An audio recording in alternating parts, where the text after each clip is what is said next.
and I'm going to start the broadcast.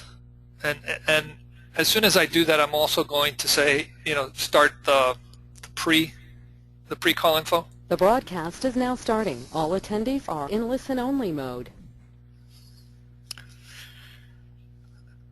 Hello everyone, I'm your moderator, and just want to do a couple of checks before we get started. If all of you could go to your GoToMeeting control screen and just enter a hi in the chat or a hello.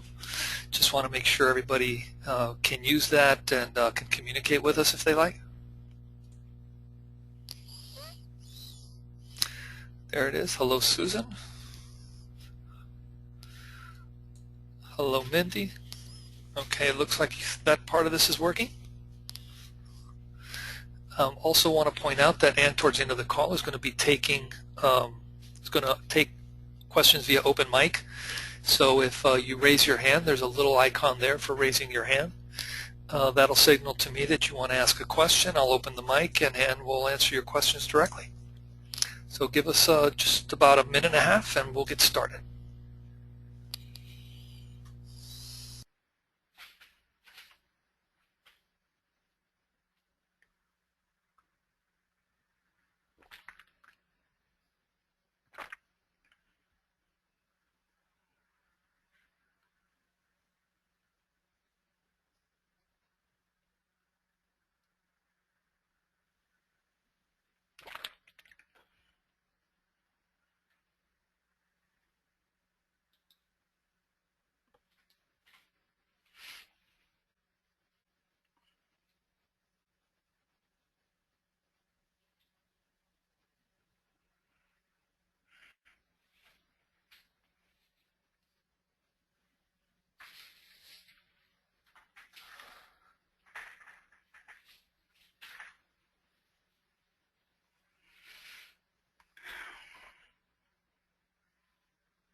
Hello everyone and welcome to What's in Your Nonprofit Elevator pitch.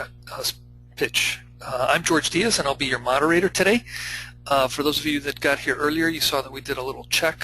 Want to make sure that everybody can ask questions. So if you haven't done that already, just make sure you can type in hello over in the question box. We'll be taking calls via chat if you don't want to talk directly to Ann. We'll also have an open mic question time towards the end so that if you like, you can talk to Ann directly.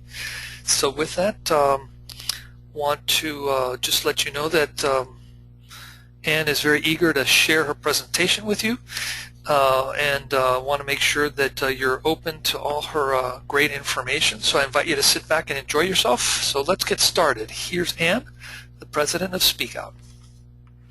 Thanks, George, and I'm so glad all of you could be on the call with us today. Just a few more quick housekeeping items, and that is, if you like what you're hearing, I invite you to follow me at Ann Miami on Twitter. Please like our Facebook page, which is Speak Out Inc. And if you would enjoy connecting with me, I would love to do that with you on LinkedIn as well. It's under Ann B. Friedman.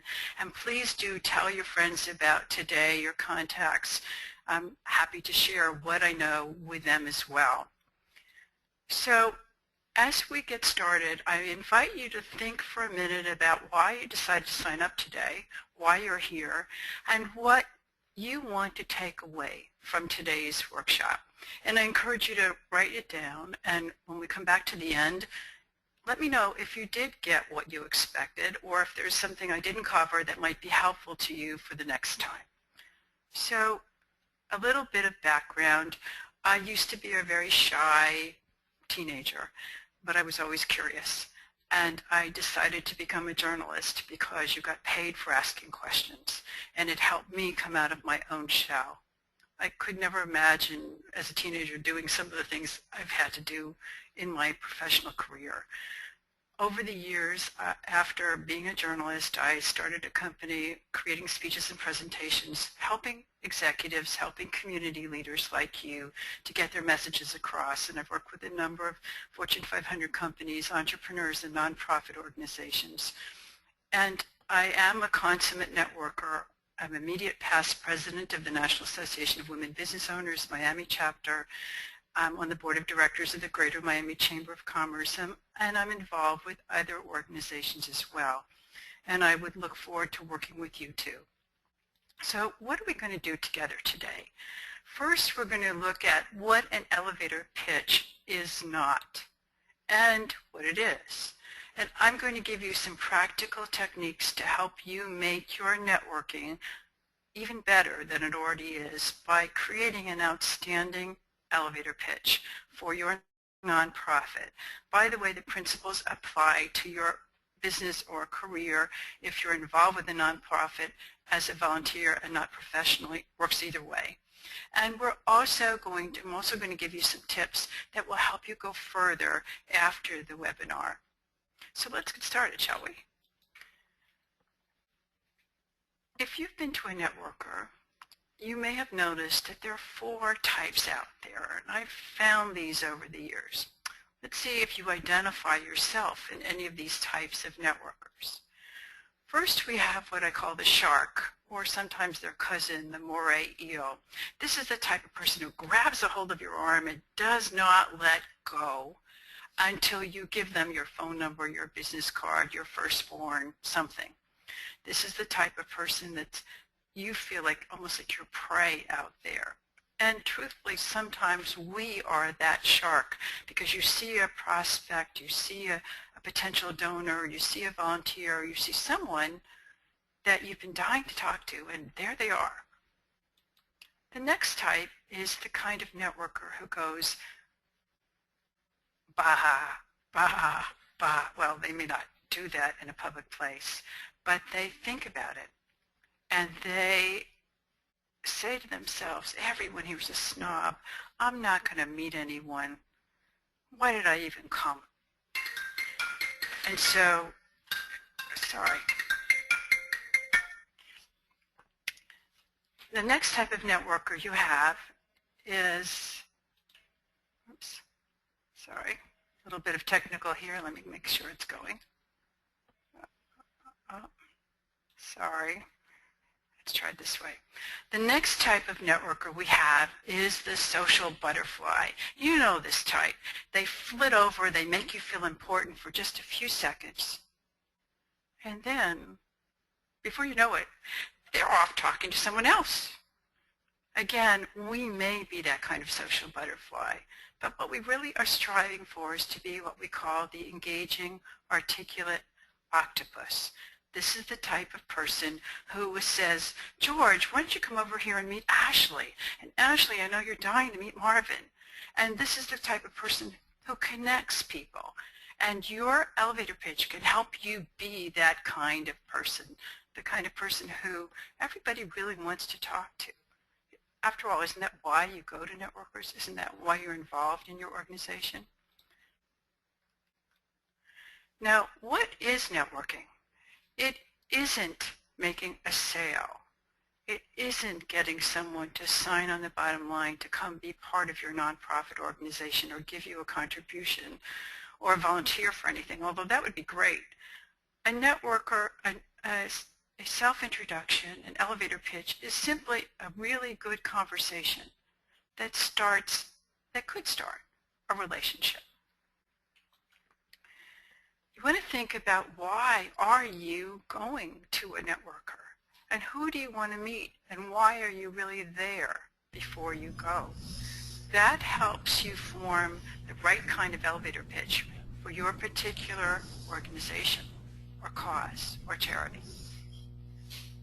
Now, there are several goals. One of them, of course, is to expand your connections so that you have more people that you can talk to.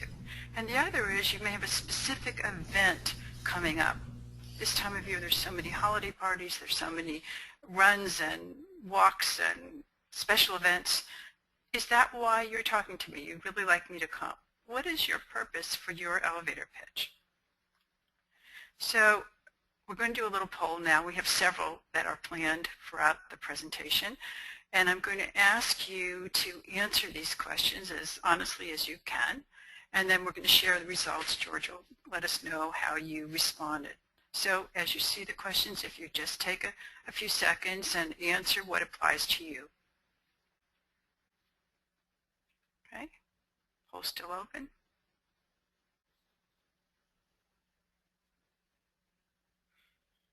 Okay, we're almost ready.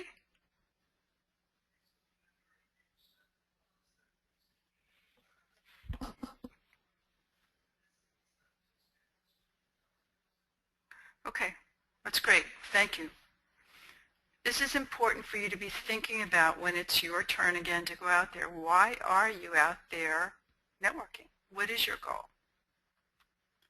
Now, one of the things that happens is we have sometimes a reluctance to go to a networker. We don't feel up to it. We've had a bad morning. We're just not really feeling ready to be charming. And if we're honest, almost everybody goes through that, and especially this time of year, there's so many networkers, so oh, do I have to go eat again? But the advantage that happens when you get out there is that you are really ready to, you're really ready to rock and roll if you give yourself a chance to prepare yourself ahead of time. And how can you do that? You can do that by, thank you. You can do that by the same strategies that I recommend when you go to do a regular speech or a presentation. And if it's a really important networker, get a massage the day before. I know it sounds silly. Make sure you listen to your favorite music on the way to the networker or your favorite radio station. I love National Public Radio because there's always something strange and bizarre that they're talking about to get me in the mood to go do something when I don't want to do it. But it's really important that you get your mental framework in place before you get your elevator, before you actually get to the network. We're having a little technical, there we go. So why is it that we're so challenged sometimes by having to do our elevator pitch? Why do we sometimes freeze up? Why do we worry that people are going to pay attention to us in the first place? Well, according to learning research, we are being bombarded with so many messages all day long. So many people are trying to get our attention on the internet, on the radio, on television, on the phone. And only a handful of messages actually get through. And we want ours, don't we, to be one of those messages that gets through. So the challenge is, how do we get all that stuff across in 20 or 30 or 40 or 50 seconds? And that's what an elevator ride is, and that's where the term elevator pitch comes from. It started in the skyscrapers of New York and Chicago, where advertising executives and insurance people and Wall Street people would get into an elevator, and all of a sudden they would see a really important person that they'd been wanting to talk to on the phone or couldn't reach. And so they need to be able to engage that person in just 20 or 30 or 40 seconds. And that's where the term comes from. And you're so passionate about your nonprofit, you're so excited about the good work that you do, that there's a tendency to over-talk. And in putting your elevator pitch together, which we're about to go over, there are techniques that can help make sure that you keep it tight. Again, it is not a sales presentation. It is not a chance for you to knock another nonprofit and compare your organization to it. It is not going to land you a $500,000 contribution just because you met somebody in that first conversation. And it is not an opportunity to tell us every single thing about your nonprofit. I was at a networker recently in Coral Gables, and I met someone after the speaker was done and the evening was over, and I said, hello, how are you? And I extended my hand. He happened to own an office furniture business. And he went on and on and on and told me about his business and his design and every single piece of furniture that he sold. And then I said, well, it was nice to meet you. And then that was the way it stopped. he all of a sudden realized he hadn't asked me anything. You don't want to be that kind of person. And we're going to go into steps to avoid that. Because what a good elevator pitch does is make me want to get to know you better, make me want to go have a coffee with you or a lunch, or maybe even come to one of your smaller meetings and events. All it's designed to do is open the door to a conversation. Now, Alan Monroe was an industrial psychologist in the 1920s, and he developed something called his motivational sequence. And he said, when we are trying to persuade someone to do something, and that includes just listening to them, there are 4 questions that come through their minds, through our minds. So the first one is, why should I listen to you? There's so many other cool people here at this event. Why am I listening to you? What's in it for me to listen to you? What's in it for you if I listen to you? And then the last question, there's a modern day variation. My daughter, who's no longer a teenager, used to say this all the time. She still does. 3 words. Mom, nobody cares, when I've gone on and on and on about something. Well, Alan Monroe, more than 100 years ago, said, who cares? So this is what we're up against putting our elevator pitch together. Our challenge is to say something in a very short amount of time that will get someone really interested in listening to us. Now, in any speech or presentation, there are 4 basic parts. You may remember some of this if you took an English class. You've got the opening where you grab our attention and get us into the message. A pre-body, which is a sexy overview of what's to come. The body, where you raise the 1, 2, or 3 main ideas, and the close. Well, obviously, in an elevator speech, you don't have a whole lot of time. But you still want structure. You still want format, because that helps you organize it and helps us understand it as your listener. So I'm going to go through these steps briefly, and then I will be giving you some words that you can start to incorporate into your own elevator pitch. And these will be benefit and problem words, because we listen, as Alan Monroe said, because there's something in it for us to listen to your message. And if you just go on and on and on about what you do and don't relate it to us, we probably won't listen, and we probably won't join you for that cup of coffee. The hardest part is deciding what's the most important thing to say, and then coming up with a really good opening. You want to be sure and let me know the name of your organization and what your role is in it, whether you're a volunteer, you're a director, doesn't matter. I do want to know what your role is. And you need to plan that closing set of words. When you write it out the first time, you can give yourself up to 200 words to do it, but then you want to cut it back and cut it back and cut it back to somewhere between 50 and 70 words, depending on how fast you talk. And it is critical to practice that at least 9 times aloud.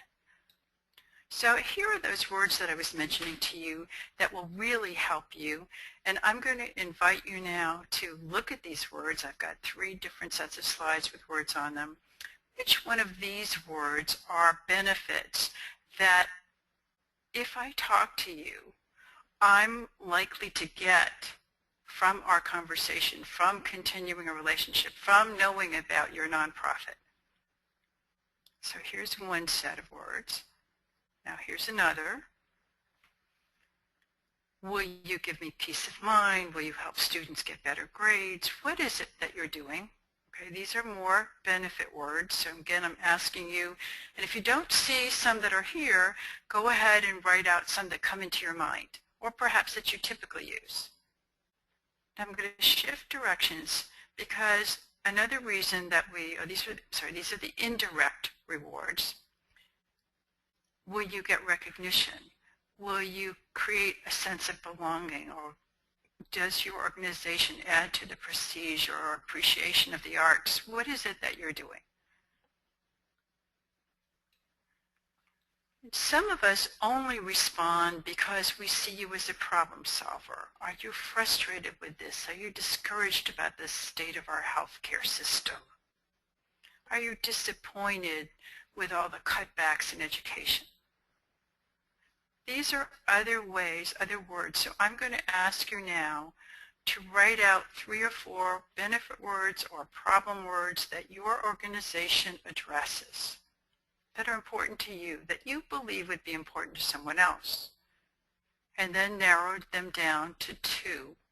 And we're going to start incorporating them into an elevator pitch. So right now I'm going to ask you, here's another poll, if you would please think about which kind of words are you going to incorporate into your elevator pitch. Okay, George is going to set the poll up for you. It's always interesting to see what people do. We did this webinar last month, and it was for business people primarily. And it was interesting to see. It was kind of a half and half combination. I'm curious to see what you're doing. Okay, I just closed it up, and what we're seeing is that 14% benefit words, 14% problem or pain words, and 71% a combination. Okay, well that's good to know. And there's no right or wrong with any of this. It has to feel right for you, and it has to be easy for you to say it and mean it. Otherwise, it's not going to work. Okay, and if you have some additional words that were not on my list, if you would like to write them in on your text on the side, we can share if anyone has any other words that you're using that you have found that have been helpful. And if you do, then we'll bring them up. George will let me know, okay, if anyone writes any words in, and we'll come back to that. Okay, here are the basic parts of any elevator pitch. There's a greeting where you're basically going to say hello, and then you have your opening with either benefit words or problem words. You're going to say your name, your organization, and you're going to have some kind of close. That's all you can really do in 30 to 40 seconds. By the way, I have developed an app. It's available at wowpitch.co. That's not com, but .co. To go through that, it's only for the iPad or the iPhone, and I have one free version that has 36 examples, mostly humorous in different categories, including 6 for nonprofits, and a paid version, which is $1.99, and it takes you through the same steps that I've been doing today. So that may be another tool that's available to help you with your elevator pitch. Now I've created some examples of my own elevator pitch for you and some others, and we have some special guests who have volunteered to do those, who you'll be hearing from shortly. So here's a short version of mine. We make sure people are not boring when they speak, and that they look confident and they come across as experts in their field. Hi, I'm Ann Friedman, president of Speak Out. And sometimes I made it even shorter. When somebody says to me, what do you do? I say, I make sure people aren't boring, and I stop. The whole idea is to get people interested in you and what you do and who you are representing. Here's another one. Here's where I do the opening first, and then I introduce myself. Hi, I work with executives, business owners, and community leaders who are concerned about finding the right words when they make speeches and presentations, and who want to come across in a more confident and stylistic manner, whether they're speaking to groups or one-on-one. We also help reduce their drama and increase results in meetings. My name is Ann Friedman, and you've got the rest. Okay, so that's an example. And here's one where I might introduce myself first. Hi, I'm Ann Friedman with Speak Out. Our clients are executives, business owners, and community leaders. They want to create real impact and get outstanding results from their speeches and presentations whenever they appear before a group or one-on-one. We help them create the message and also develop their own speaking style to project confidence and expertise. Again, it's not wrong or right to do your introduction first or introduce yourself first. Now here's one that applies to one of the nonprofits that I'm in. Hi, I'm active in a century-old organization that's committed to improving our community and our economy. It has hundreds of events and networkers throughout the year that could help your business grow, and more than 3,000 members. I'm talking about the Greater Miami Chamber of Commerce. Hi, my name is Ann Friedman, and I've served on the board of directors for many years. This might be a model for you to use. And here's another one where I introduce myself first.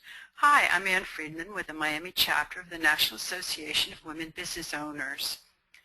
Our members are entrepreneurs who want to grow their businesses and expand their connections by attending enjoyable and educational networking programs locally and nationally. We meet on the second Monday of the month in Coral Gables. Would you like me to add you to your mailing list? Add you to our mailing list? So you see there are various versions of this that can help you. Now there are two ways to open your presentation, and I have used some of those. But the first one is the promise to give us something. So you can have a big impact on the future of the environment and have a ton of fun at the same time with new friends and great food. I might listen further to that one. Or I can help you have a more relaxing weekend and less stress. And then you fill in the blanks. These are ways to get people to listen to you and want to talk with you further. And here's another way that you can open if the promise to give them something isn't quite right. It's called the aroused suspense opening technique. And it goes something like this. If you're frustrated with the lack of opportunities for children in the arts, and you believe every child has a right to express themselves creatively, I can show you how you can help. My name is so-and-so.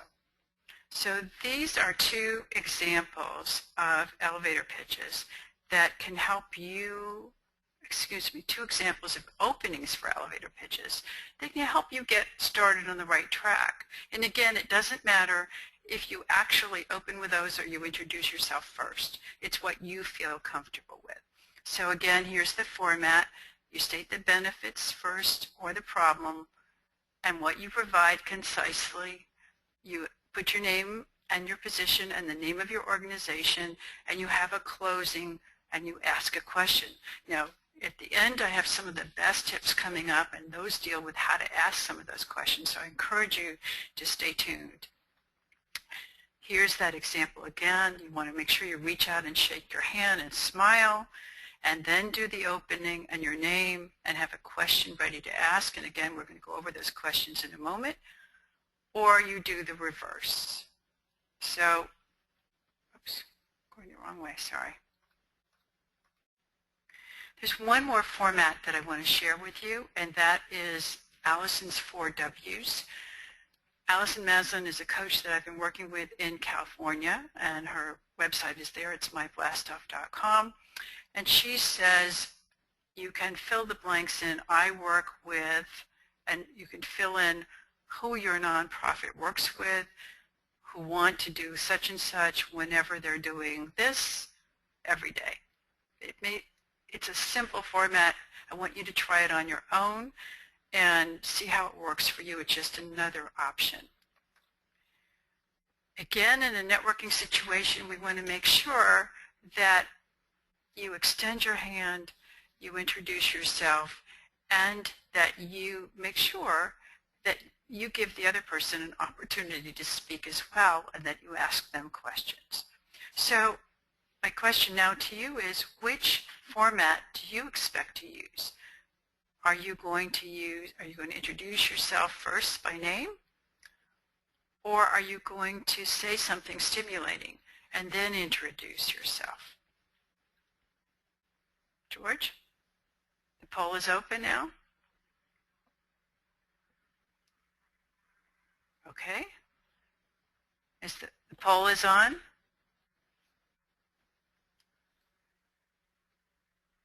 Good. The poll is on? Yes? Okay. I think we had a little technical challenge here. The poll is on. Poll number 3.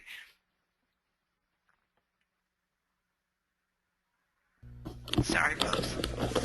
Taking something on.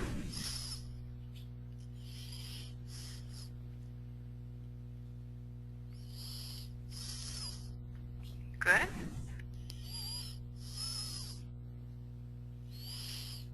Okay, we're going to close it.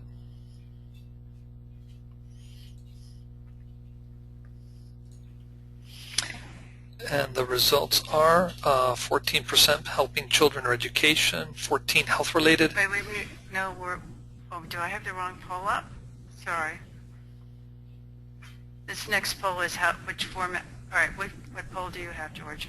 Sorry, folks. What is your cause or event? Okay, well, fine. What is that, please? Go What, ahead with the results, please. the results are 14% helping children education, 14% health related, 29% women's issues, 29 environment or animals, and 14 homelessness and poverty. Wow, that's quite an interesting breakdown. If you did not see your category up there and you'd like to put it down, would you please do that so we know who else is on the call? And I applaud all of you for your efforts on behalf of these important causes, by the way. Okay. So next, and I have some really good tips coming up, so I encourage you to stay on. One of the big challenges that we face is getting away from people that we don't want to talk to. And so how do you do that? How do you do that politely? And remember, we have some really great guests coming on who are going to be sharing their pitch with you in just a few seconds. So, but let's say you're talking to somebody that you really don't want to be talking to. How do you get away from them in a polite way? This is one of the tried and true methods for doing that, and that is you have to excuse yourself and get away from the scene literally. And when you come back into the room, you don't go back to where you were before, and they're engaged with other people in conversation, and people do it all the time. Another is with the advent of the cell phone, we can say, excuse me, I have to take a call, and then you disappear, and then again you don't come back to the same person you were talking to. Contact lenses, I wear them. It's another kind of getaway strategy that you can use. But the really polite way is you're talking to somebody, you realize you have nothing in common with them, you really don't want to continue the conversation. So you say to them, I've really enjoyed meeting with you, come, let's go meet some other people. And you take them by the elbow and you walk over to another group and you introduce yourself and you start the conversation, you make sure that person's talking to somebody, and then you get away, you leave. Now, is this nice? Yes, it's a really more professional strategy. It makes you look good, and you don't have to feel guilty about it. Now, my next is poll number 4. Yeah, the poll that I have now is what format do you plan to use? Okay. How many networkers do you usually attend? A little mix up here with the polls. How many networkers do you usually attend every month? That's the other. Those are the 2 that are left. Okay, so on my screen I have how many networkers do you usually attend every month? Okay, so let me, I'm going to launch that one.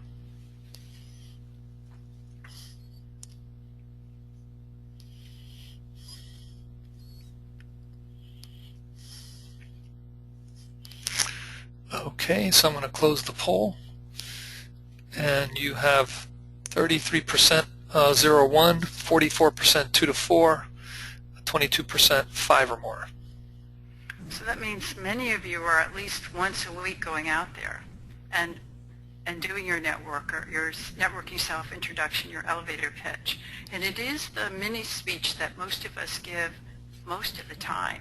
We prepare for these other big speeches and presentations we may need to do as part of our world, but it's that mini speech, if you will, that elevator pitch that's really so critical.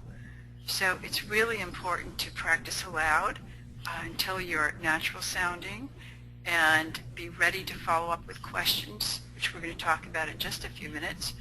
And so now I would like to invite, I think there's, give me 1 second here. No. Sorry. I'm having a little technical challenge here. Okay. I would like to invite on our call, we have some volunteers that have graciously agreed to share their expertise with us, and we're going to unmute the mic now and invite them to come on. So, do you want me to unmute all of them? No, one at a time, please. Um, So let's call on Mindy Cassell first. Okay, Mindy? okay, Mindy, your line is How are open. you? Can I'm you hear us Dr. all right, Mindy? Yes, I'd be happy to. I'm Dr. Mindy Cassell. I'm the founder and the CEO of the Children's Bereavement Center. And for over 15 years, the Children's Bereavement Center has provided peer support groups to children, family members, and young adults who have experienced a loss due to death.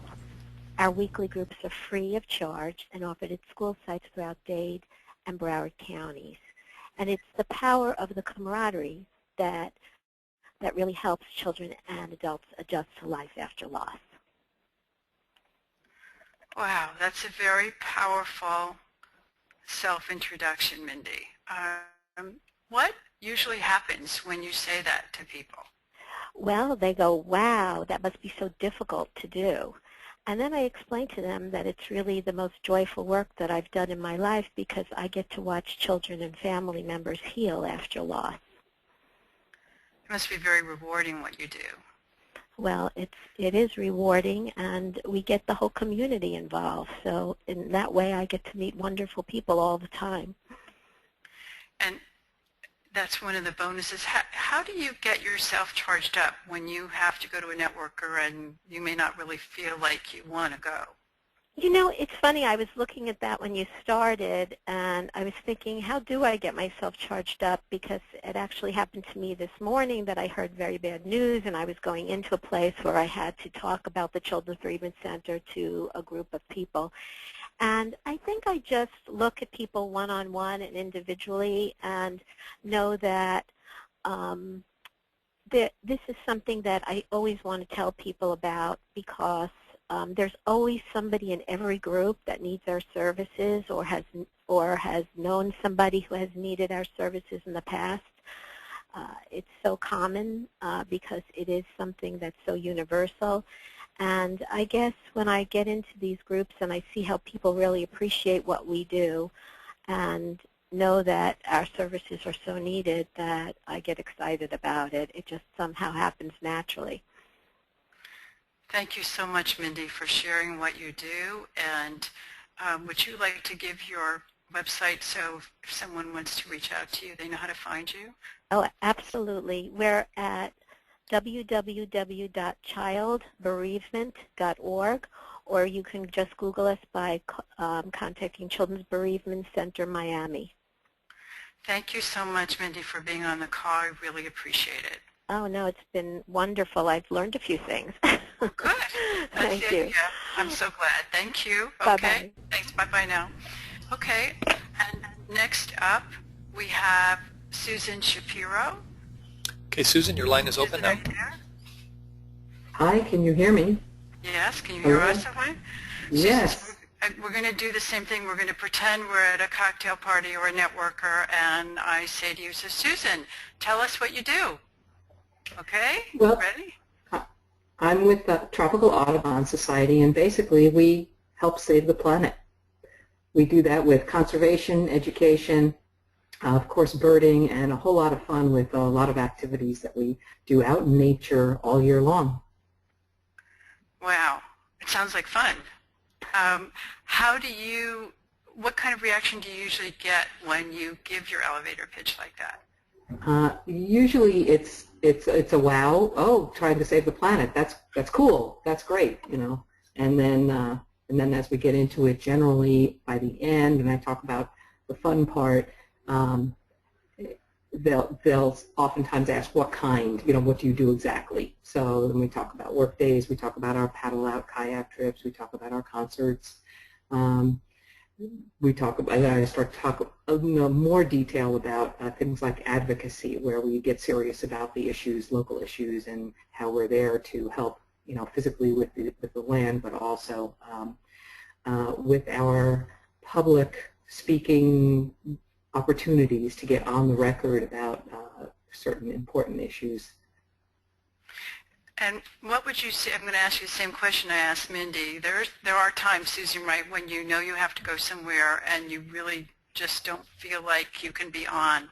What do you do to light your own fire? How do you get yourself charged up to go to a networker? That's a great question. I've been thinking about that through this whole presentation. How do I do that? I think I just do the pull it together. It's showtime, and I walk in with a smile on my face, whether I want to be smiling or not. And after I engage with somebody, I start to warm up a bit. And part of that is, that's a really good point, Susan. Sometimes we just have to plunge in, right, and do it, because Right. there isn't a way to really warm ourselves up. You just got to start meeting strange people and talking to them. But I can hear that you're very passionate about what you do as a volunteer for the Audubon Society, and I thank you very much for coming on the call and sharing today. Would you give your website, please, in case someone would like to follow up with you? Sure, it's easy enough. TropicalAudubon.org, all one word. TropicalAudubon.org. Thanks so much, Susan, for joining us today. Thanks, Ann, for the presentation. It's great stuff. Thank you. Thank you. Okay. And next up, we have Steve Marcus. Steve, are you there? Am I muted or unmuted? You're unmuted. You're live. How are you today? I'm well, thank you very much. I'm really glad. So I'm going to do the same thing. I'm going to pretend we're at a networker and I don't know you. And I say to you, so Steve, tell me a little bit about what you're doing.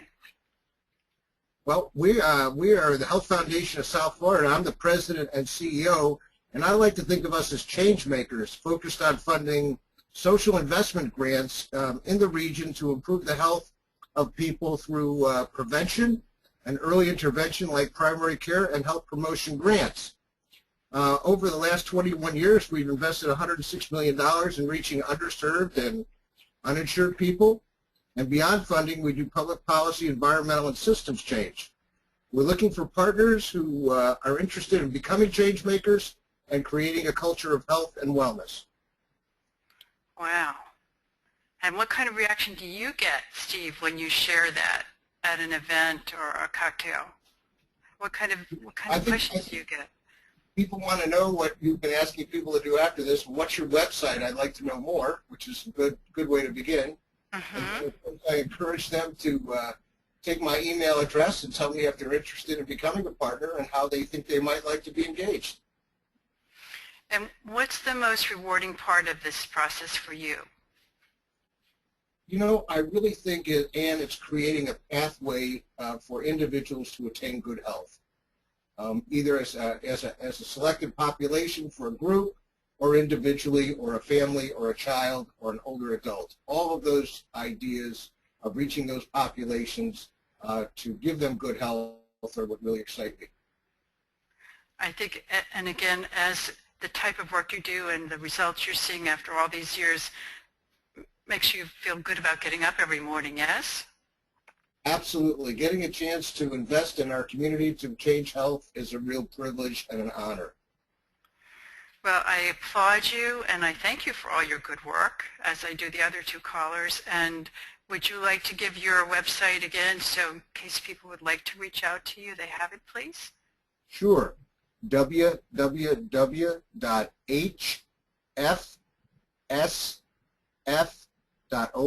Health Foundation South Florida, first letters, .org. Thank you so much, Steve, for sharing your ideas, your information, your approach with us today, and for joining us. And I look forward to seeing you soon, okay? Thank you. And I believe we have one last volunteer, Pauline. No, Pauline's not on the line. Oh, she's not on the line. Okay. Well, great. This was really special. Thank you, all of our callers so far.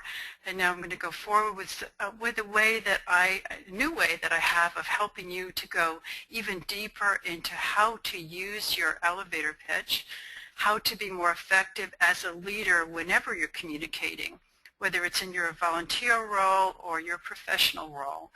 And I'm launching a new program called Become a More Powerful Leader in Your Business and Your Life. It's a two-part online course all about you, and it starts next Thursday night. Let me share with you a little bit about what it includes. There are two parts to it. The first is how to deal with those challenging people in your workplace or in your volunteer organization, how to get along with them better, how to get the results you need, and the other question which we talked about today, which is how to light the fire under yourself and others, how to get motivated. So the question for the first part is, do you sometimes dread meetings and the drama that they create, and you find yourself connecting with some people and not connecting with other people, or getting a headache the minute certain people come in your environment? Do you feel as though sometimes you're not being heard at those critical conversations and somebody else may be getting credit for your ideas? And do you find that sometimes putting a presentation together is more work than it ought to be? In this session, you're going to find out what may be holding you back. And I'm also going to give you leadership techniques to make sure you get the best shot at working with the 4 major communication styles in your world. I have a bonus that's included for you, and you're going to get 2 personalized reports as part of this course. The first one is a communication style analysis, 22 pages, to find out whether you're a direct, an influencer, a steady, or a checklister. And how can you use this? You can use this to help you work better with every member of your team, your volunteers, your support groups, your board of advisors. Understanding your own style and recognizing it in others will make it easier to have less drama and more results at your meetings. The second part of the course, and these are only 1-hour classes, and they will be recorded, so if you have to miss them or you come in late, you won't have to worry. It's all about motivation. Remember, I had asked some of our callers today, how do you get yourself fired up? Well, part of it is understanding that everybody doesn't share the same motivations. And so understanding your own passions clearly and identifying those in other people will help you be a stronger leader and a stronger communicator. So you'll be getting a 20-page personalized report all about you and your role, your passions as a leader. Some of us are motivated by power, some of us are motivated by helping others, some people by money. What's yours? And who are the people that you're working with? And how do you need to change your elevator pitch and change your presentations to get other people excited about what you're excited about? I'm also including in this a complimentary strategy session with me where I will help you refine your elevator pitch or help you address some kind of leadership communication issue you may be having with your board of directors or help you with a speech. That's all part of this package. And the course is just 2 1-hour classes. It's not a whole big investment of time, but you will get a lot out of it. It starts next Thursday night it's from 7:15 to 8:15. I'll have live mic with questions you can ask during the presentation and afterwards. And it includes 4 bonuses. It includes the 2 specialized reports that I shared with you, the strategy session with me, and some fabulous handouts that will really be helpful to you going forward. This course until Sunday night is just $197 a person. I would love to have you join us. And there's a special promotion. The promo code is Pass It On, and you're welcome to give that to any of your colleagues who you think might benefit from this program, a friend or a contact as well. And space is limited, so I do encourage you to enroll right away. Now here are those last tips that I promised that are really good. So you've done a great elevator speech, but nothing happens. Remember that man I mentioned to you earlier who was going on and on about his furniture store, and he belatedly realized that he didn't ask me anything about me. He was just on a roll talking about himself. So you want to have a question to say, well, what is your area of responsibility? What did you think about the speaker? What made you come today? When I was a journalist, we were taught how to ask the who, what, when, where, how, and why questions. And these are the ones that I want to encourage you to be using. From the world of dating, think about, now it's been a long time since I've been dating, but think about who you found interesting. It was the guy or the woman who asked you questions, who made them at least give the illusion that they were interested in you, right? Well, it's the same thing in networking. Here are some questions. Who else do you know here in common? What did you like best about the program? What do you think about the elections? Well, maybe you have to be careful where you ask that question. When did you come to South Florida? When did you come to your part of the world? Where have you traveled lately? Why do you find this of interest? How will this apply to your work? Have questions ready to ask the person you're meeting. Now, I love this particular quote from Epictetus. Nature gave us 2 ears and 1 mouth, so we could listen, or we could hear twice as much as we speak. As important as those words are that you're going to craft for your elevator pitch, it's just as important that you stop and listen to what the person you've just met has said, and then respond to what they're saying. Don't just come ready armed with your questions if you're not listening to the answers. Really, really important. So to recap, I encourage you to create at least 1 short version and 1 longer version of your elevator pitch, but you may need different versions for different types of situations that you're walking into. Do practice aloud.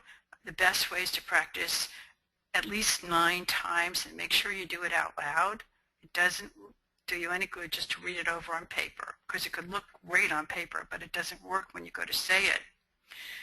Send your elevator pitch to me, if you wouldn't mind, at ann@speakoutinc.com. I'm going to be posting the best ones on my Speak Out Facebook page, which is Speak Out Inc.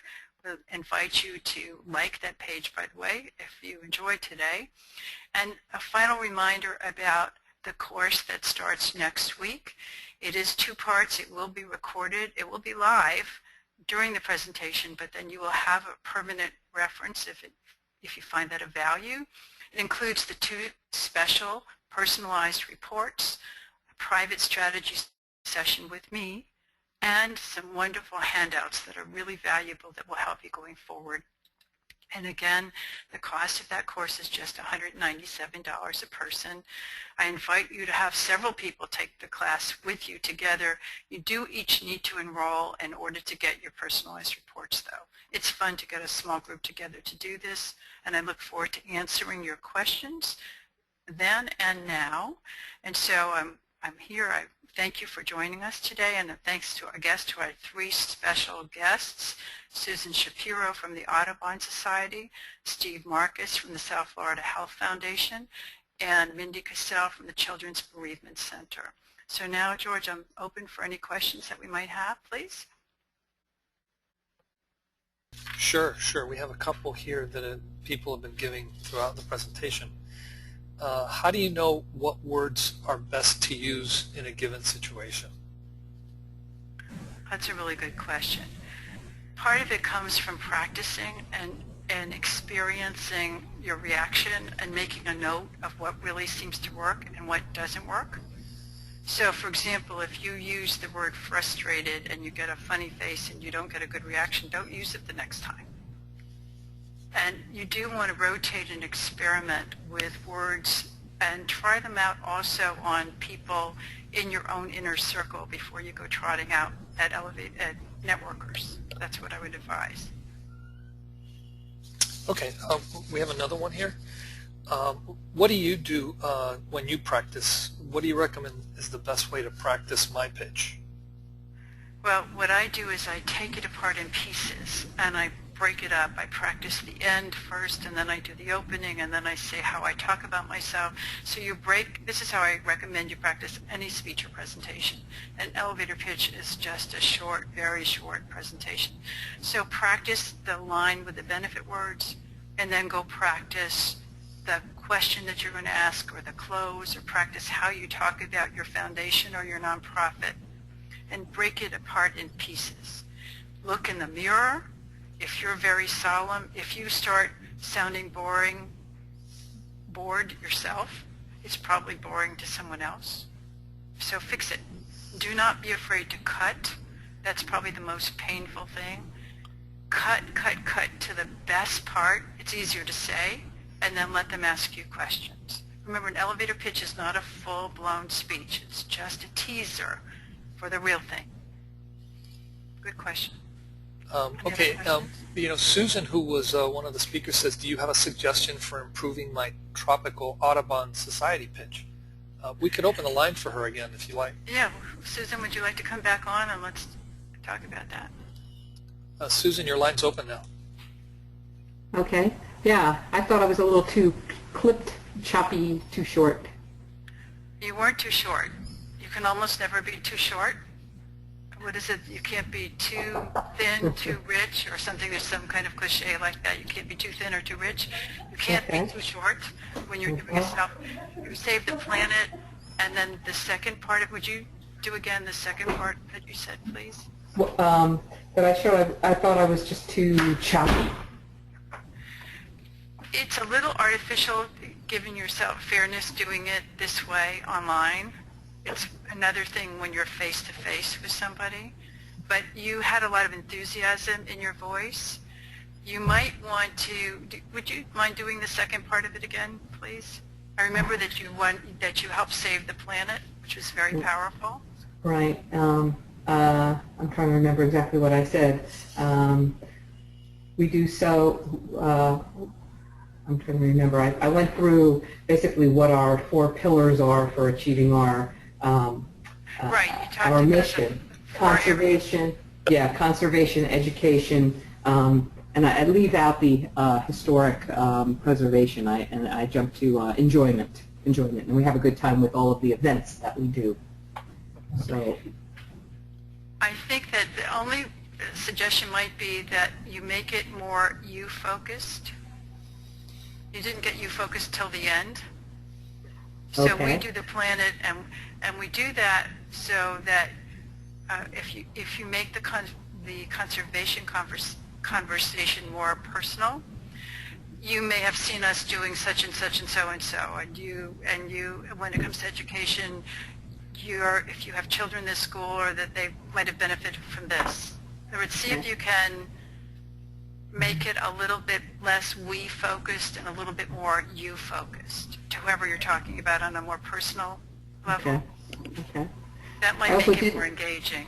I also didn't use our pitch of we're the voice of conservation here in South Florida, and that can go into, you may have heard of some of the issues that we're involved with, like Ludlam Trail, like the soccer stadium downtown, and some of those bigger issues. Exactly. So if you go right into that, then you're going to get them to go like this, and if they give you a blank face, then you know you need to go in another direction.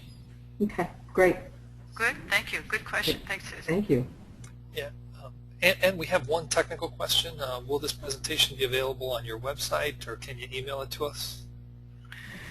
Yes, we are going to be posting, if technology cooperates, this presentation on YouTube, and then we will be sending you a link to it, so you're welcome to watch it again or pass it along to whoever you think might benefit. That's presuming that the technology gods help us. But we did that for the last one. If you want to see the previous months, it is on YouTube, and but we are sending it to everyone that's on the call today.